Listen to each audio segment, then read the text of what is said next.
नमस्कार भाइयों बहनों मित्रों एवं साथियों, आप सभी लोगों का स्वागत करता हूं मैं इस वीडियो में। दोस्तों, आप सभी के लिए काफ़ी बड़ा अपडेट है। यहाँ पर एयरपोर्ट्स अथॉरिटी ऑफ इंडिया, जो कि एक एयरलाइन के अंदर एक कंपनी है, एयरपोर्ट्स अथॉरिटी ऑफ इंडिया, जिसको हम एएआई कहते हैं शॉर्ट में।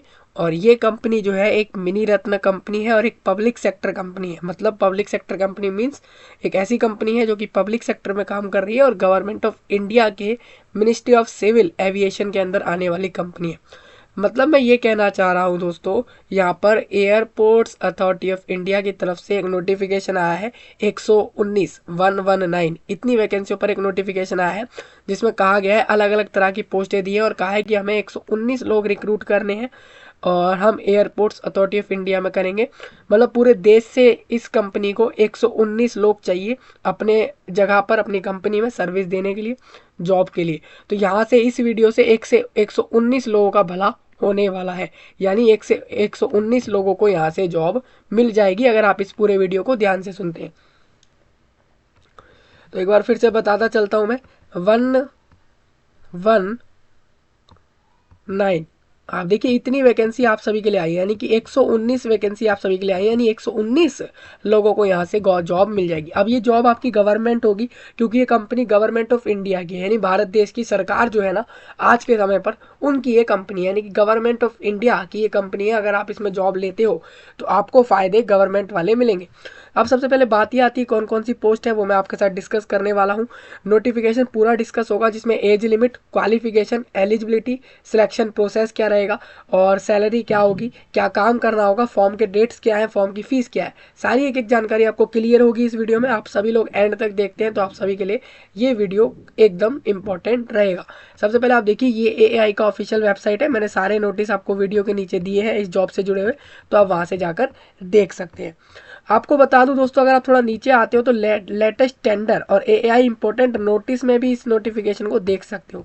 जिन लोगों को खुद चेक करना हो वो इस तरीके से चेक कर लेंगे, जिससे उनको ये बिलीव हो जाएगा कि सही में इस तरीके का नोटिफिकेशन आया है। आप देख लो, ये एक नोटिफिकेशन चल रहा है। इसी तरीके से और नोटिफिकेशन जो आते हैं वो आपको यहाँ से ऊपर देखने को मिल जाते हैं। देखिए, रिक्रूटमेंट ऑफ वेरियस पोस्ट, यानी अलग अलग तरह की पोस्ट है। ये साउथर्न रीजन में कर रहे हैं, यानी भारत देश का जो साउथ पार्ट है, यानी भारत देश की जो साउथर्न साइड है, साउथर्न रीजन, उस तरफ में रिक्रूटमेंट रहेगा। यानी भारत देश के साउथ वाले जगह पर जो भी एरिया आ रहे हैं वहाँ पर इस कंपनी के अंदर आपकी जॉब रहेगी। अगर आप दूसरी जगह से अप्लाई करेंगे तो मैं आपसे यही कहूँगा कि आपको साउथर्न रीजन की तरफ जाना होगा। Airports authority of India AAI एक गवर्नमेंट ऑफ इंडिया की पब्लिक सेक्टर एंटरप्राइज है और ये जो है constituted by an act of parliament, parliament में एक्ट लाया गया और फिर उसके बाद इसके उसी के वजह से एएआई के अंदर आज के समय पर रिक्रूटमेंट हो रही है। Is entrusted with the responsibility, ये एक रिस्पॉन्सिबिलिटी ले रखी है एएआई ने। हालांकि और भी कंपनियां काम करती हैं, एएआई भी उनमें से एक है जो कि ये जिम्मेदारी रखता है कि वो क्रिएट करेगा, अपग्रेड करेगा और मेंटेन करेगा और मैनेज करके चलेगा सिविल एविएशन जितने भी हैं infrastructure both on the ground. मतलब कि ये आपके एयरपोर्ट्स पे, जो एयरपोर्ट जो है आपके वो ग्राउंड पर होते हैं, तो वहाँ पर ये सर्विस देते हैं इन्हीं सारी चीज़ों पर, कि वहाँ मेंटेन करके रखना आपका एयरपोर्ट में सारी फैसिलिटियों को, अपग्रेड करना समय समय पर और क्रिएट करना और मैनेज करके रखना है सारी चीज़ें, ग्राउंड पर भी और एयर स्पेस में भी। यानी कि पूरे देश में अगर आप फ्लाइट से कहीं कभी जा रहे हैं तो एयरपोर्ट्स अथॉरिटी ऑफ इंडिया ये काम कर रही है, जो कि ग्राउंड पर भी सर्विस दे रही है और एयर स्पेस में भी सर्विस दे रही है। Has confirm with the mini Ratna, एक मिनी रत्न कंपनी का स्टेटस मिल चुका है इस कंपनी को। मतलब अगर आपको बता दूं, कोई कंपनी होती है, वो कंपनी अपना नाम जिस तरीके से बना लेती है देश विदेश और दुनिया में, उसके बाद वो कंपनी मिनी रत्न, महारत्न, ग्रेड 1, ग्रेड 2 इस तरीके से कैटेगरी वाइज उन्हें मिलने लगते हैं, जिससे कि उनकी जो वो कंपनी जितना आगे बढ़ रही होती है और जितनी सक्सेस उन्हें मिल रही होती है उसके बेस पर, और खासकर वो उनका जो जो भी वो फैसिलिटी दे रहे हैं, जो भी वो काम दे रहे हैं, अपना काम करवा रहे हैं अपनी कंपनी के द्वारा, उसके बिहाफ पर आपकी अलग अलग रैंक दी जाती है, अलग अलग कैटेगरी और अलग अलग तरीके की उपाधि उन कंपनियों को दी जाती है। तो ये मिनी रत्न कंपनी हो चुकी है, कैटेगरी 1 स्टेटस इसका आ चुका है। Airports authority of India invite कर रहा है, एप्लीकेशन इनवाइट कर रहा है एलिजिबल कैंडिडेट से, जो कि हु आर डोमिसाइल ऑफ, देखिए इन्होंने अब क्लियर कर दिया है, यानी कि अब भारत देश में जो लोग तमिलनाडु, आंध्र प्रदेश, तेलंगाना, कर्नाटका, केरला, पुडुचेरी और लक्षद्वीप आइलैंड है वहीं के डोमिसाइल अप्लाई करेंगे। अब मेरे को ये डाउट हुआ कि यार एयरपोर्ट्स अथॉरिटी ऑफ इंडिया पूरे देश पर काम कर रही है एक बार में, और फिर वो रिक्रूट जब कर रहे हैं तो कह रहे हैं कि सिर्फ हमें इन्हीं जगहों के डोमिसाइल चाहिए। इसका कारण तो यही है कि वो इसलिए ऐसा कह रहे हैं क्योंकि आपकी जॉब इन्हीं एरियाओं के सर्विस, इन्हीं एरियाओं की जगह पर रहेगी, तो उनको ये इसलिए ले रहे होंगे जिससे कि उनको कोई परेशानी ना हो जब वहाँ के लोग जॉब लें, तो लैंग्वेज की कोई परेशानी ना हो, शायद ये कारण रहा है इसमें डोमिसाइल डालने का। तो आप ये समझ पा रहे होंगे, अगर मान लीजिए आप भारत देश में इनमें से किसी और राज्य के हैं तो आप लोगों को, हाँ, तो आप लोग फॉर्म नहीं भर सकते हो क्योंकि इन्होंने लिख दिया है तमिलनाडु, आंध्र प्रदेश, तेलंगाना, कर्नाटका, केरला और पुडुचेरी और लक्षद्वीप आइलैंड, ये 2 आपके यूनियन टेरिटरी और 1 2 3 4 5 आपके स्टेट। टोटल इन 7 जगहों के अंदर अंदर आपकी ये जॉब रहेगी to fill up the following. Group C में इनकी पोस्ट आ रही है जो अलग अलग अपने एयरपोर्ट्स, जो इन पे एयरपोर्ट्स पे जहाँ जहाँ काम कर रहे हैं वहाँ फुलफिल कर रहे हैं in the above states in southern reason. ये साउथर्न रीजन में आती है सारी जगह, यानी अगर भारत देश की साउथ साइड में जाते हो तो आपको ये सारी जगह दिखने वाली है, वहाँ पर ये जॉब होगी। कैंडिडेट शैल अप्लाई, ऑनलाइन आप अप्लाई कर सकते हो, लिंक यहाँ पर दिया गया है, अभी ओपन नहीं हुआ है, जब ओपन होगा आप अप्लाई कर पाओगे।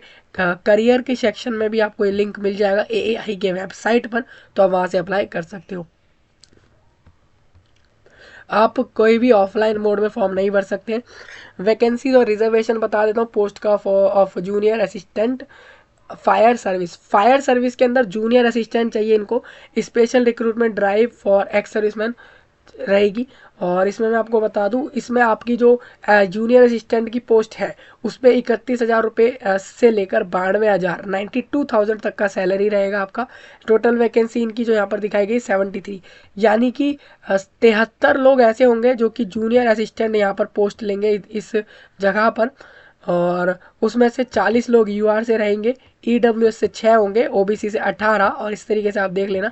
सैलरी आपकी सही है तो 31,000 है, और वो धीरे धीरे 40 50 60 इस तरीके से आगे जाएगी, एक समय पर 92 भी जाएगी। Being a special recruitment drive only ex serviceman candidate are, ठीक है। देखिए इन्होंने एक चीज़ यहाँ क्लियर करी है, जो 73 वैकेंसी है वो स्पेशल रिक्रूटमेंट ड्राइव है इनकी, तो ये सिर्फ आपके नेवी, आर्मी और एयरफोर्स में जो लोग काम कर चुके हैं वो लोग अगर इस साइड में आते हैं इस जॉब को लेना तो वो अप्लाई करेंगे सिर्फ ये वाली वैकेंसी पर। अब मैं आपको कुछ वैकेंसी बताऊंगा सेम इसी पोस्ट के जूनियर असिस्टेंट के। ऑफिस बैकलॉग वैकेंसीज फॉर, अब डिसेबल्ड वाले कैंडिडेट ऐसे 2 रहेंगे जिनको सेम पोस्ट मिल जाएगी, लेकिन वो दोनों के दोनों ही डिसेबल कैंडिडेट जो यहाँ फिल हो रही है ये बैकलॉग में है, मतलब ये वैकेंसी खाली रह गई थी, इस वजह से इनको अभी भराया जा रहा है। तो ये सारे पॉइंट आप देख लेना। वैकेंसीज अभी मैं आपको बता दूं, यहाँ पर सीनियर असिस्टेंट इलेक्ट्रॉनिक्स के अंदर इनको चाहिए, जिसमें 25 लोग चाहिए, और ये आपकी ओपन सबके लिए है वैकेंसियाँ, और इन 25 में से 25 वैकेंसी है और 36,000 रुपये, 36,000 से लेके 1,10,000 रुपये तक, 1,10,000 तक आपको सैलरी दिया जाएगा।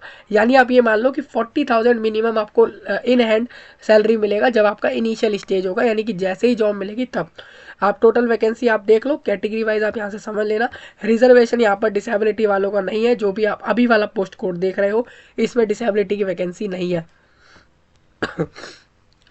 अब मैं आपको बता दूं यहाँ पर 19 वैकेंसी और है जो कि सीनियर असिस्टेंट के लिए है। अकाउंट्स के अंदर, अकाउंट्स में उनको सीनियर असिस्टेंट चाहिए जिसको सेम यही सैलरी देंगे, और वैकेंसी इसमें 19 है। आप कैटेगरी वाइज यहाँ से समझ लेना।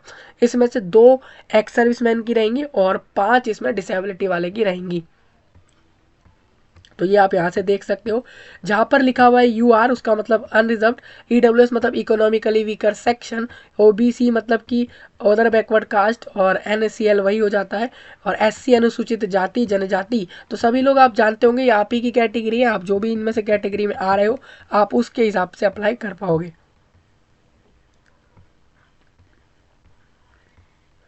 अब मैं आपको एक चीज़ दिखा दूँ यहाँ पर, हाँ, पोस्ट सुटेबल डिसेबिलिटी वालों को मैं बता देता हूँ कि कौन सी पोस्ट पर कौन सी डिसेबिलिटी एक्सेप्ट होगी।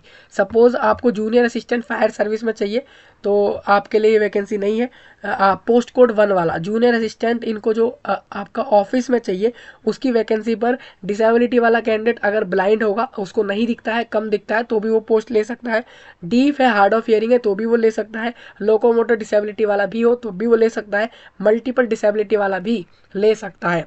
टोटल बात करें, अगर आपकी ये सारी डिसेबिलिटीज़ है तो इस बात का जरूर ध्यान रखें कि आपको सिटिंग, स्टैंडिंग और यहाँ पर reading and writing, manipulation with fingers और राइटिंग जैसी चीज़ें आती हो। ये एक फिजिकल रिक्वायरमेंट रहेगा कि अगर आप इन सारी डिसेबिलिटीज़ में आ रहे हो तो ये सारी चीज़ें फुलफिल करोगे तभी आपको ये वाला पोस्ट मिलेगा। सीनियर असिस्टेंट इलेक्ट्रॉनिक्स का पोस्ट है जिसमें आपकी ये वाले आपको फुलफिल करनी है कंडीशन, और आपकी अगर ये डिसेबिलिटी है तो आप लोगों को ये जॉब मिलेगी। तो सभी डिसेबिलिटी वाले इस पूरे टेबल को समझ लेना। मैं आपको बता देता हूँ, अभी आप ऊपर यहाँ पर देखोगे, जैसे कि आप देख रहे हो एस, एस टी, डब्ल्यू और बी एन और ये सारी चीज़ें, इनका मतलब ये है sitting, standing, reading and writing, hearing, और ये सब आपकी वो चीज़ें हैं जो कि ये कह रहे हैं कि आप इनको फुलफिल करोगे और अगर आप किसी डिसेबिलिटी में हो तभी आपको जॉब मिलेगी। सबसे पहले आप ये देखो कि इन्होंने ऊपर लिखा है, कहीं कहीं लिखा है AAV, इसका मतलब एसिड अटैक विक्टिम्स होता है। और कहीं का मान लीजिए आपके ऊपर एसिड से अटैक हुआ और आप उसमें विक्टिम रहे तो आपके लिए ये वाला डिसेबिलिटी आ जाएगा, इस वजह से आपकी वो डिसेबिलिटी हो गई।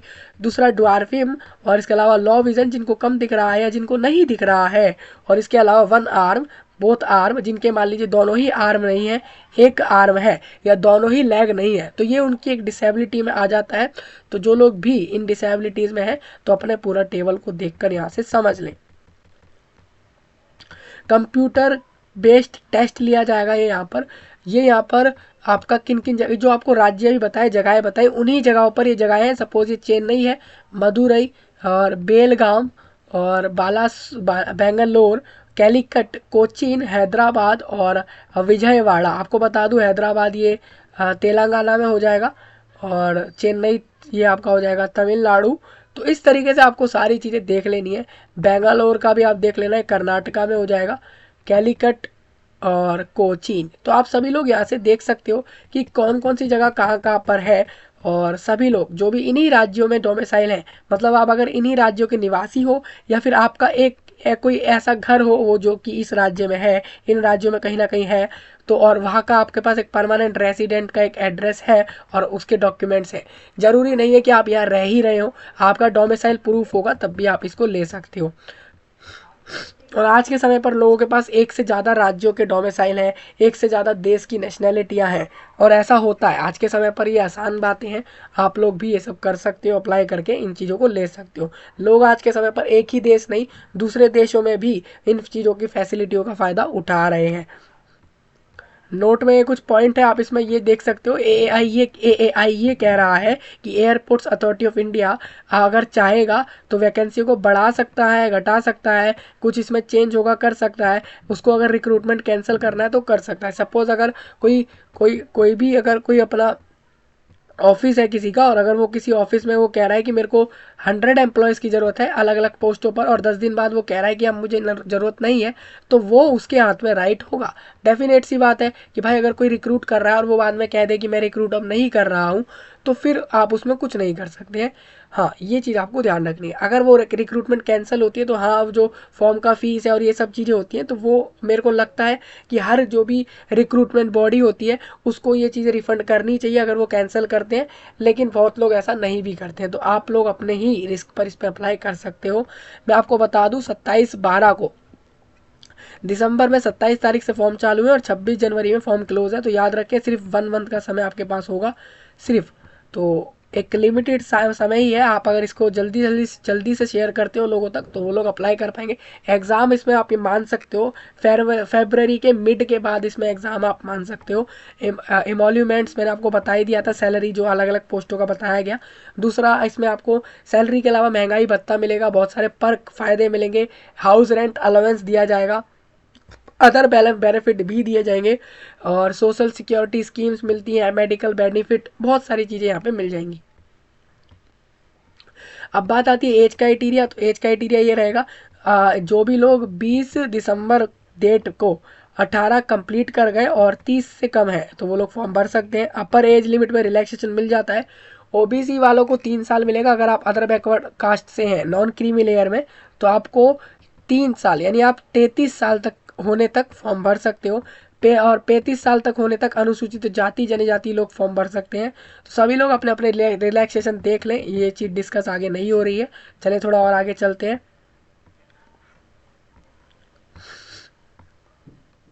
एक्स सर्विस मैन के रिजर्वेशन के लिए उनका जो रूल रहेगा गवर्नमेंट ऑफ इंडिया वाला फॉलो होगा। यानी कि कोई भी रिक्रूटमेंट में अगर आप यहाँ पे देख रहे हो इस वाले में, इस नोटिस में, तो यहाँ पर रिजर्वेशन आपके ऑल इंडिया बेस पर ही होंगे, क्योंकि ये गवर्नमेंट ऑफ इंडिया की रिक्रूटमेंट हो रही है, यानी कि देश के ऊपर हो रही है रिक्रूटमेंट। इस वजह से डेट ऑफ बर्थ आपके 10वीं या 12वीं के सर्टिफिकेट को देखकर माना जाएगा, या 10वीं जिसके पास है वो, नहीं तो 12वीं। सीनियर सेकेंडरी और सेकेंडरी आप जानते हो उसमें फ़र्क, तो वही सब आपका रहेगा।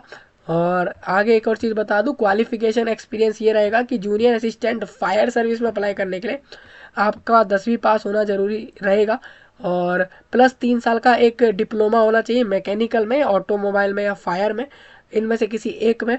या फिर आप अगर 12वीं पास हो और रेगुलर स्टडी के बेस पे 12वीं पास करिए तो आपको बिना डिप्लोमा के भी ये पोस्ट मिल जाएगा। लेकिन याद रखें ड्राइविंग लाइसेंस होना ज़रूरी रहेगा इस पोस्ट पर, जूनियर असिस्टेंट पर, क्योंकि ये फायर सर्विस के लिए ले रहे हैं। तो इसमें मैं आपको बता दूं, तो इसमें आपका एक valid heavy vehicle driving licence हो, हाँ ठीक है, या फिर एक मीडियम व्हीकल लाइसेंस हो, ये चीज़ आपकी होनी चाहिए। अभी देखिए एक चीज़ याद रखिएगा, at least 1 year before the date of advertisement, आपके पास इस डेट से पहले 1 साल पहले का होना चाहिए, या उससे भी पीछे का होगा तो भी वो एक्सेप्ट हो जाएगा। लेकिन अगर आप अब बनवाने जा रहे हो ड्राइविंग लाइसेंस तो ये सारे पॉइंट एक बार ज़रा ध्यान से पढ़ें, ये आपके लिए रहेंगे। फिजिकल फिट होना आपका जरूरी रहेगा। आई साइट की बात करें मैन वुमेन दोनों के लिए, तो डिस्टेंस विजन आपको 6x6 हर आँख से दिखना चाहिए बिना ग्लास के। और नियर विजन की बात करें तो N5 विद एक आँख के साथ, ईच आइज विदाउट ग्लास, बिना ग्लास, बिना कोई ग्लास पहने, ग्लासेस बेसिकली ये हो जाता है कोई चश्मा वगैरह पहने नहीं, बिना उसके आपको हर आँख से N5 तक का दिखना चाहिए। ये नियर विजन का है, N5 होता है ये एक स्टडी में आप देखोगे तो आपको पता लगेगा कि इसमें आई का जो ये होता है, आई में जो मेजरमेंट होता है कि आप कैसे चेक करते हो कि भाई किसकी आँख कितना देख पा रही है, तो वो इस तरीके से रहता है। कलर विजन ये रहेगा कि शुड भी नॉर्मल रहना चाहिए कलर विजन आपका, और नाइट ब्लाइंडनेस नहीं होना चाहिए, मतलब कि आपको रात में दिख ही नहीं रहा है तो ऐसा ना हो। और फील्ड ऑफ विजन भी आप यहाँ से देख सकते हो, रिफ्रैक्टिव एरर भी होना नहीं चाहिए। हेयरिंग नॉर्मल होनी चाहिए, जैसे आम लोग सुन पा रहे हैं वैसा ही रहे, बोलना भी आपको नॉर्मल तरीके से आना चाहिए। महिला पुरुष को हाइट एक बार देख लेनी कि आपकी पुरुषों की यानी कि मेल लोगों की 160 सेंटीमीटर से लेस ना हो, और वुमेन की भी 157 सेंटीमीटर से लेस ना हो, उसके मोर ही हो, उसके ऊपर ही हो। चेस्ट की बात करें तो आपका बिफोर मतलब एक्सपेंशन बिना करे आपका 81 सेंटीमीटर, और 5 ईयर उसको एक्सपेंशन यानी फुलाने के बाद उसमें चेंज आना चाहिए। तीन चांस मिलते हैं आपको यहाँ पर, आपको ये चीज़ दिखाने के, अगर आप दिखा पा रहे हो तभी ये चेस्ट वाली चीज़ में आप पास हो गए इस पोस्ट के लिए। वेट की बात कर ले तो 55 kg से कम ना हो मैन का, वुमेन के लिए 45 kg से कम ना हो। इसके ऊपर आपका 60, 55, 65 तक भी होगा, वो उनके ऊपर रहेगा, लेकिन वो आपकी हाइट पर भी डिपेंड करता है, एज पर भी डिपेंड करते हैं वेट वाली चीज़ें, ठीक है। तो ऐसे आपको जनरल नहीं बताया जा सकता किसी चीज़ में, लेकिन डिस्क्वालिफिकेशन हो सकती है किन किन चीज़ों में होगी आप देख लेना। जूनियर असिस्टेंट ऑफिस के लिए जो ले रहे हैं उसके लिए आप ग्रेजुएट होंगे, सिर्फ आपने BBA करा, BCA करा, BCom करा, BTech करा, आर्किटेक्चर, प्लानिंग, या कोई भी ऐसा बैचलर डिग्री करा तो आप इस पे अप्लाई कर दोगे, सिर्फ यही क्वालिफिकेशन होगा। सीनियर असिस्टेंट पे कह रहे हैं या तो आपने डिप्लोमा इलेक्ट्रॉनिक्स में, टेलीकम्युनिकेशन में, या रेडियो इंजीनियरिंग में करा हुआ हो। एक्सपीरियंस ये रहेगा कि पोस्ट क्वालिफिकेशन यानी कि आपके डिप्लोमा करने के बाद 2 साल का आपका एक्सपीरियंस होना चाहिए इस फील्ड में। आपका एक्सपीरियंस जो रहेगा वो फुल टाइम बेस पर रहना चाहिए, मतलब कि आपने जहाँ पे भी काम करा एक्सपीरियंस में तो वहाँ आपने हर जगह रेगुलर बेस पर अपना काम दिया है, जॉब दिया है, अपना काम करा है, तभी आप अप्लाई करेंगे। सीनियर असिस्टेंट अकाउंट्स में जो चाहिए इनको, उसमें ग्रेजुएट चाहिए इनको, प्रेफरेबली BCom, प्रेफरेबली मतलब हो जाता है कि ये लोग BCom वाले को प्रेफर करेंगे इस पोस्ट के लिए। अगर मान लीजिए इस पोस्ट पर अगर, क्योंकि भाई कॉमर्स वाला अकाउंट्स अच्छे से जानता है, इस वजह से उसको ये लोग कॉमर्स वाले को लेंगे। मान लीजिए कॉमर्स वाला इनको नहीं मिल रहा है तो ये दूसरे ग्रेजुएट को भी यहाँ से ले लेंगे इस वैकेंसी को भरने के लिए। तो ये कंडीशन है, 2 साल का एक्सपीरियंस इस फील्ड में चाहिए होगा। सिलेक्शन प्रोसेस और सिलेबस आपको बता देता हूँ। पहला जो फायर सर्विस में एग्ज़ाम है उसके लिए जो एग्ज़ाम रहेगा वो रहेगा रिटन एग्ज़ाम कंप्यूटर पर, 2 घंटे में करा दिया जाएगा। मिनिमम पास मार्क्स आपको 50 नंबर लाने होंगे 100 में से, अगर आप यूआर हो या आप रिजर्वेशन में नहीं हो। 40 मार्क्स से ऊपर लाने होंगे अगर आप अनुसूचित जाति और जनजाति में हो। सिलेबस यही है कि 50% मार्क्स आपको पार्ट ए में लाने हैं। पार्ट ए में 50% आपका जो क्वेश्चन रहेंगे वो पार्ट ए में आपके बेसिक मैथमेटिक्स के रहेंगे, बेसिक साइंस और एलिमेंट्री इंग्लिश और ग्रामर आएगी 10वीं क्लास तक की। यानी आपका आधा एग्जाम आप देखोगे कि 100 क्वेश्चन 100 पूरे मार्क्स के पेपर में से 50 मार्क्स का क्वेश्चन पेपर जो है पूरा आपका मैथ्स के और साइंस और इंग्लिश ग्रामर का आएगा 10वीं तक का। और 50% सिलेबस जीके और जनरल इंटेलिजेंस और जनरल एप्टीट्यूड और इंग्लिश का आएगा जो कि 12th लेवल का होगा। सेकेंड स्टेज भी होगा यहाँ पर ऑन पासिंग। हाँ, जो लोग सीबीटी पास करेंगे कंप्यूटर एग्जाम को वो डॉक्यूमेंट वेरीफाई कराएंगे, फिर उसके बाद वो फिर उसके बाद मेडिकल एग्जाम भी कराएंगे वो अपना, जिसमें उनका मेडिकली चेक करा जाएगा। उनकी आंखें ठीक है, कान ठीक है, सुन पा रहे हैं, बोल पा रहे हैं, हेल्थ पूरी चेक होगी अच्छे से। और जो लोग ये पास कर देते हैं उनका ड्राइविंग टेस्ट भी होगा। याद रखिए लाइसेंस होना पहले से आपके पास ज़रूरी रहेगा। उसके बाद ये ड्राइविंग टेस्ट करा देंगे आपका, और उसके बाद ड्राइविंग टेस्ट हो जाने के बाद फिर कैंडिडेट को अलाउड रहेगा कि वो एक फिजिकल एंट्रेंस टेस्ट दे। फिजिकल एंट्रेंस टेस्ट एंड में होगा जिसमें आपका चेस्ट का मेजरमेंट और वगैरह वगैरह चीज़ें होंगी जो आपको बताई गई। चेस्ट मेजरमेंट वो फिजिकल मेजरमेंट आपका मेडिकल एग्जाम में ही ले लिया जाएगा। एंड्योरेंस टेस्ट में ये होगा कि आपकी एंड्योरेंस ही चेक होगी, जिसके अंदर ये आपकी रनिंग कराएंगे, 100 मीटर की कराएंगे, रोप क्लिम्बिंग कराएंगे, रस्सी कूद करनी होगी आपको। रस्सी को ऐसे आप पैर से बार बार जैसे कूदते हैं वो करना है। पोल क्लिम्बिंग करनी है, 60 मीटर का रनिंग करना है विद ह्यूमन डमी के साथ, और फुल लैडर क्लिम्बिंग भी रहेगा। ईच टेस्ट कैरी, हर टेस्ट 20-20 नंबर का होगा। याद रखें दोस्तों, ये लास्ट स्टेज है। अगर आप इसमें एक एक चीज़ को पास नहीं कर रहे होंगे तो हो सकता है आप इससे बाहर हो जाएं। क्राइटेरिया ऑफ मार्क्स जो रहेगा फिजिकल एंड्योरेंस टेस्ट का पुरुषों के लिए बता देता हूँ। आप अगर 100 मीटर की रनिंग कर रहे हो 12 सेकंड में कंप्लीट कर दे रहे हो तो आपको 20 नंबर पूरे दे दिए जाएंगे। अगर आप 16 सेकंड ले रहे हो तो 12 नंबर मिलेंगे, और अगर इससे ज़्यादा समय लोगे तो हो सकता है वो 8-10 इस तरीके के नंबर दें। रोप क्लाइंबिंग में मैं आपको बता दूं, जिनकी भी रोप क्लाइंबिंग आपको करनी है, टोटल टाइमिंग 20 सेकंड का मिलेगा आपको। 8 मीटर तक रोप क्लाइंबिंग करनी होगी 20 सेकंड के अंदर। जो लोग फुल हाइट करते हैं पूरी हाइट से उनको 20 मार्क्स मिल जाएंगे। जो 3/4 हाइट से कर रहे हैं वो अलग देख लो। तो सभी लोग यहाँ से सारी चीज़ें रीड कर लेना। एक एक टाइम की एक एक सेकंड की इन्होंने अपनी बता दिया है कि किस तरीके से मेजरमेंट करने वाले हैं, तो वो आप यहाँ से देख लेना। तो ये नोट में कुछ पॉइंट है आपके लिए, आप ज़रूर देखें। महिलाओं के लिए बता रहे हैं कि फिजिकल एंड्योरेंस टेस्ट में उनको कैसे कैसे कितने समय में करना है, आप वो एक बार देखो।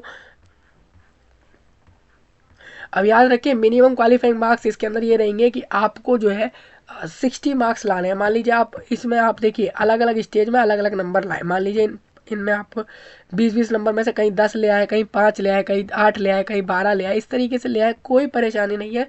टोटल आपके 60 प्लस जाएंगे तो आप लोग फाइनल अपने आप को इसमें पास मान सकते हो।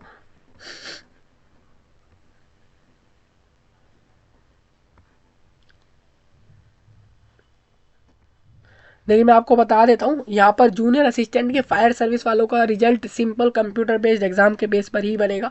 उसके अलावा इनका कोई बाकी सारी चीज़ें तो कराई जाएंगी, लेकिन जिसके अंदर जो जो ऐसी पोस्ट है जिनके अंदर वो काम चाहिए ही चाहिए, फिजिकल एंड्योरेंस वाला और फिजिकली फिट वाला, तो ऐसे में उनके स्कोर को भी लिया जाएगा मेरिट बनाने के लिए।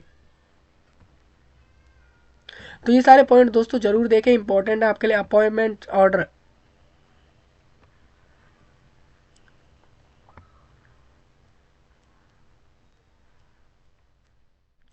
ठीक है। इन्होंने एक चीज़ और बताई है, मैं आपको ये चीज़ क्लियर कर देता हूँ एक बार।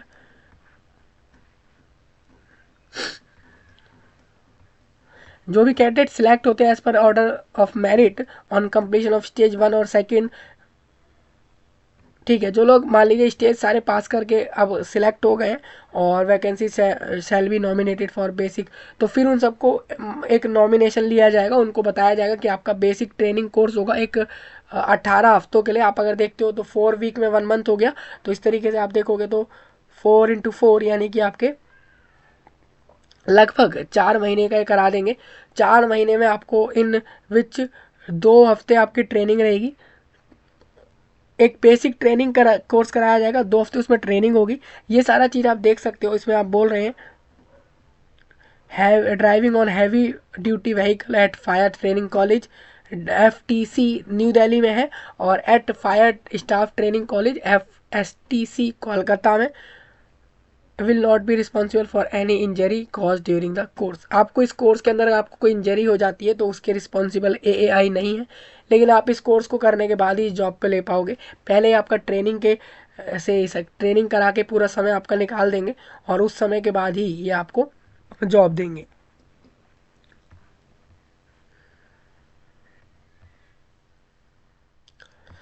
अब मैं आपको बता देता हूँ, जो लोग ये ट्रेनिंग में जाएंगे उनको भी सैलरी दिया जाएगा। 25,000 रुपये उनको पर मंथ स्टाइपेंड मिलेगा, मतलब कि आप यहाँ पर ट्रेनिंग ले रहे हैं और 25,000 रुपये आपको हर महीने मिल रहे हैं। ये सिर्फ उनके लिए रहेगा जो कि BTC कोर्स करने जाएंगे। ट्रेनिंग बेसिकली किस किस की हो रही है, सबकी नहीं हो रही है। आप एक बार देख लें किन पोस्ट पर रहेगी, मैंने यहाँ बताया है। ड्राइविंग टेस्ट वालों की रहेगी, जिनका ड्राइविंग वाला ही काम रहेगा, ड्राइविंग वाले फील्ड में ही काम है, तो उनका ट्रेनिंग रहेगा। तो इसको आप एक बार देख लेना।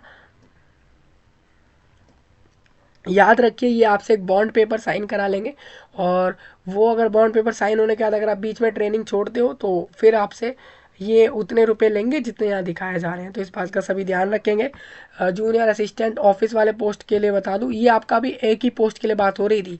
अब सेकंड पोस्ट आ जाती है जूनियर असिस्टेंट ऑफिस में। इनको जो चाहिए उसका कंप्यूटर पर एग्ज़ाम 100 मार्क्स का 2 घंटे में कंप्यूटर लिटरेसी टेस्ट लेंगे MS ऑफिस में। और यही सारा पैटर्न आप इसमें भी देख सकते हो, उनमें क्या क्या सिलेबस आ रहा है, कैसे सिलेक्शन हो रहा है। सीनियर असिस्टेंट का भी आप एक बार देख लेना, ऐसे सिलेबस और सारा कुछ, तो आपको यह सारी पोस्ट समझ आ जाएंगी। फ़ीस की बता देता हूँ, 1000 रुपीज़ फ़ीस ली जाएगी भाई, और GST इसके अंदर आ चुका है। और जितने भी महिलाएं हैं और अनुसूचित जाति जनजाति और डिसेबिलिटी वाले, यानी कि जो लोग रिजर्वेशन में हैं वो सब लोग तो 0 रुपीज़, जो वो सब लोग यहाँ पर, और who have successfully completed,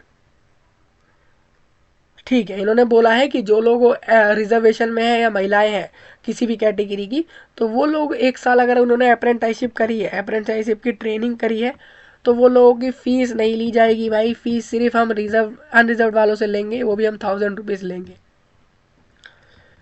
fees एक बार भरने के बाद वापस नहीं आएगी। डेबिट कार्ड क्रेडिट कार्ड जैसी सुविधाओं से आप पेमेंट कर सकते हो। अब गाइडलाइन आपने पहले ही समझ ली थी कि कब से कब तक फॉर्म भरे जाएंगे, तो यही आपके पास समय रहेगा।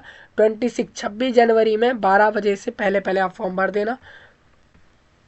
बाकी आप टेलीग्राम पे अपडेट हो सकते हो, टेलीग्राम पे वहाँ से अपडेट मिल जाएंगे, और वहाँ पे ही, और जो आपके डाउट रहे वो कमेंट सेक्शन में आप डाल सकते हो, वहाँ से फिर हम उसको डिस्कस कर देंगे।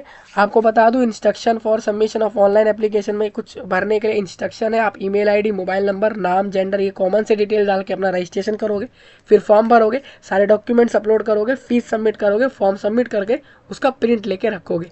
इतना काम करते ही आपका फॉर्म जमा हो जाता है। याद रखें, ईमेल आईडी, मोबाइल नंबर के बिना आप इसमें फॉर्म भर ही नहीं सकते हो। ये देखिए, अप्लाई करने का पूरा प्रोसेस इन्होंने बताया, आप एक बार देख लो।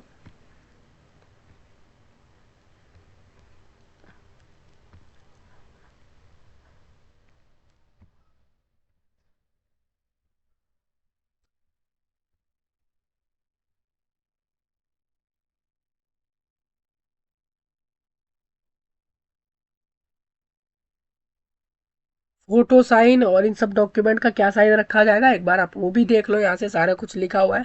10th 12th मार्कशीट, ग्रेजुएशन या जो भी आपकी क्वालिफिकेशन है उसके डॉक्यूमेंट लिए जाएंगे। फॉर्म सबमिट करने से पहले एक प्रीव्यू करना, उसके बाद ही सबमिट करना सभी लोग। याद रखिए, सिर्फ इन्हीं जगहों के डोमिसाइल लोग फॉर्म भरेंगे। अगर आप दूसरी जगहों से देख रहे हो, भारत देश में या दुनिया में कहीं से भी देख रहे हो, आप लोग इन लोगों को, इन जगह के लोगों को ढूंढ ढूंढ कर इनको शेयर करो जानकारी, क्योंकि इन सभी के लिए इंपॉर्टेंट है।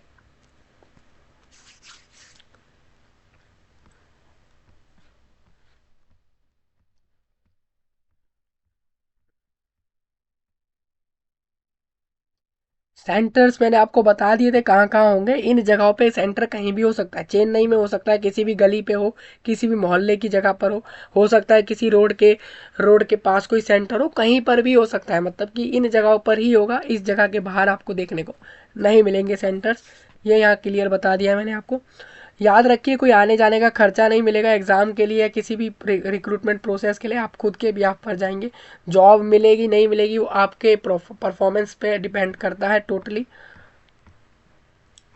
अभी अगर को आप लोग ये पूछ रहे हो कि क्या एक से ज़्यादा पोस्ट पर फॉर्म भरा जा सकता है, तो अगर यहाँ लिखा हुआ है तो एक बार आप देख लो।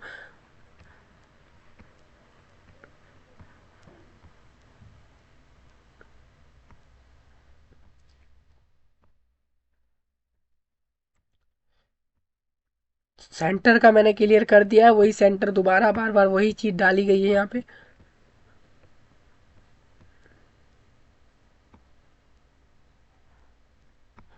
तो आपको सैलरी पता लग गई, बहुत सारे बेनिफिट भी हैं सैलरी के अलावा, ये भी पता लग गया। एक से ज़्यादा पोस्ट पर अगर आप एलिजिबल हो तो आप ऐसा करना, अप्लाई करके देखना। अगर वहाँ पे ये ऑप्शन आ रहा है कि आप फॉर्म भर सकते हो उससे ज़्यादा पोस्ट पर, तो भर देना। अगर वो कह रहे हैं सेपरेटली भरो अलग अलग से, तो आप अलग अलग से भर देना। अगर आप भर पा रहे हो, अगर आप एक से ज़्यादा पोस्ट पर एलिजिबल हो, तो आप ऐसा भी कर सकते हो अगर वहाँ पे ऑप्शन दिख रहा है। मान लीजिए आप फॉर्म भरने गए और वहाँ ऐसा नहीं हो पा रहा कि आप भर पा रहे हो पोस्टों पर, तो ऐसे में आपको क्या करना है, तो ऐसे में सिर्फ आप एक ही पोस्ट पे भरो, वही आपके लिए सही होगा। ये चीज़ आपके लिए रहेगी। देखिए मैंने सिलेबस बता दिया सारे पोस्टों का। अब इसका डिटेल्ड सिलेबस की एक एक टॉपिक के बारे में डिटेल में, तो वो आप ऑनलाइन ढूंढ सकते हो कि 10th के इंग्लिश के लिए, साइंस के लिए, मैथ्स के लिए, 12th के लिए भी, डिप्लोमा वाली भी सारी चीज़ें आपको मिल जाती हैं ऑनलाइन। जिसको नहीं मिल रही हो कमेंट में बताना, फिर मैं आपको शेयर करूँगा वो सारी जानकारियाँ, जिससे कि आपको वो सारी चीज़ों के लिए आसानी रहे। तो देखिए सिलेबस क्लियर हो गया, सैलरी क्लियर हो गई, बेनिफिट क्लियर हो गया है। सिलेक्शन प्रोसेस में कुछ ऐसा डाउट नहीं होगा आपका अभी तक। याद रखिए ट्रेनिंग सिर्फ ड्राइविंग वाले जो टेस्ट था, फायर सर्विस वाला था, उस पोस्ट के लिए और कुछ ही पोस्टों के लिए होगी। हर पोस्ट पे ट्रेनिंग नहीं हो रही है, इस बात का ध्यान रखें। यही चीज़ ऊपर लिखी हुई थी। और फॉर्म का फीस 1000 रुपीज़ है। और आप इस जानकारी को पूरे देश विदेश दुनिया में फैलाएं, शेयर करें। और स्पेशली तमिलनाडु, चेन्नई और ये जो आपका केरला, कर्नाटका और जो साउथर्न रीजन वाली जगह हैं भारत देश में, वहाँ तक ज़रूर शेयर करें।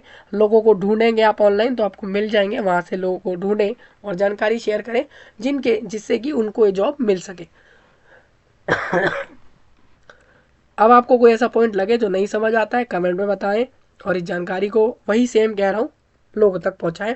मैं आपसे मिलता हूँ नए वीडियो में, तब तक के लिए आप सभी का धन्यवाद।